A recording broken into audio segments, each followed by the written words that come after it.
Hello, ഇന്ന് നമുക്ക് കുഞ്ഞുങ്ങൾക്ക് വേണ്ടിയിട്ടുള്ളൊരു ഹെൽത്തി ഓട്സ് തയ്യാറാക്കിയാലോ. കുഞ്ഞുങ്ങൾക്ക് പൊതുവേ കുറുക്കായാലും ഈ ഓട്സൊക്കെ ആയാലും പാല് ഉപയോഗിച്ച് എല്ലാവരും പ്രിപ്പയർ ചെയ്യുന്നത് ഞാൻ കണ്ടിട്ടുണ്ട്. പക്ഷെ പാല് കണ്ടിന്യൂസ് ഉപയോഗിക്കുന്നത് കൊണ്ട് തന്നെ കുഞ്ഞുങ്ങൾക്ക് കഫക്കെട്ടുകളും അങ്ങനെയുള്ള അസുഖങ്ങളൊക്കെ പെട്ടെന്ന് തന്നെ ഉണ്ടാവുന്നുണ്ട്. അതുകൊണ്ട് തന്നെ അതൊരു ഹെൽത്തി ആയിട്ടുള്ളൊരു ഓപ്ഷനാണെന്ന് എനിക്ക് ഇതുവരെയും തോന്നിയിട്ടുമല്ല.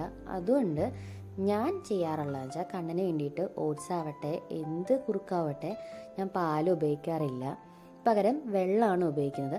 ഓട്സിലൊക്കെ എന്ന് വെച്ചാൽ ഓട്സ് മിൽക്ക് അതിൽ തന്നെ ഉണ്ട്. നമ്മൾ നല്ല രീതിയിൽ പിഴിയാന്നുണ്ടെങ്കിൽ അതിൽ നിന്ന് തന്നെ ഒരു പാല് വരും നമുക്ക്. അപ്പോൾ അത് നമ്മൾ ഉപയോഗിച്ച് നല്ല കുറുക്കിയെടുക്കാന്നുണ്ടെങ്കിൽ കുഞ്ഞുങ്ങൾക്ക് കഫക്കെട്ടും ഉണ്ടാവത്തില്ല. പശുവും പാലൊക്കെ സ്ഥിരമായിട്ട് ചെല്ലുമ്പോൾ കുഞ്ഞുങ്ങൾക്ക് അതിൻ്റെതായിട്ടുള്ള ബുദ്ധിമുട്ടുകളുണ്ടാകും. അപ്പോൾ ഈ ഓട്സ് ഉണ്ടാക്കുന്ന സമയത്ത് ഓട്സ് നല്ല രീതിയിൽ ഞെവിടുകയെന്നുണ്ടെങ്കിൽ ഓട്സ് മിൽക്ക് തന്നെ അതിൽ നിന്ന് ഇറങ്ങും. കുറച്ചും കൂടെ എത്രയാണ് ആ ഓട്സ് വേവാനുള്ള കുറച്ചും കൂടെ വെള്ളം വെച്ച് കൊടുക്കുകയാണെന്നുണ്ടെങ്കിൽ നമുക്ക് നല്ല രീതിയിൽ അത് പ്രിപ്പയർ ചെയ്തെടുക്കാൻ പറ്റും. അപ്പോൾ കുഞ്ഞുങ്ങൾക്ക് ഈ അസുഖങ്ങളൊന്നും അതുകൊണ്ട് ഉണ്ടാവത്തില്ല.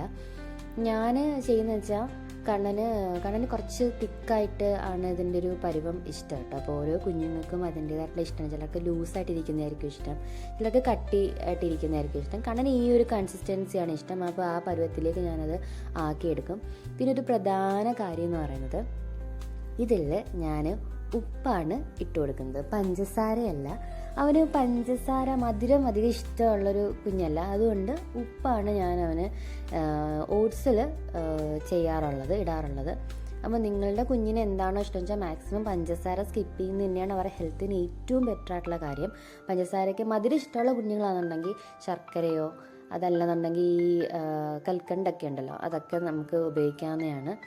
എന്തായാലും പഞ്ചസാര സ്കിപ്പ് ചെയ്യുക. കണ്ണിന് ഇഷ്ടം ഉപ്പാണ്, അതുകൊണ്ട് ഉപ്പ് തന്നെയാണ് ഞാൻ കൊടുക്കാറുള്ളത്. അപ്പോൾ ഇങ്ങനെ പ്രിപ്പയർ ചെയ്യാന്നുണ്ടെങ്കിൽ നമുക്ക് മറ്റ് ഹെൽത്ത് ഇഷ്യൂസുകൾ ഇല്ലാതെ തന്നെ കുഞ്ഞുങ്ങൾക്ക് ഹെൽത്തി ഫുഡ് ഉണ്ടാക്കി കൊടുക്കാൻ പറ്റും.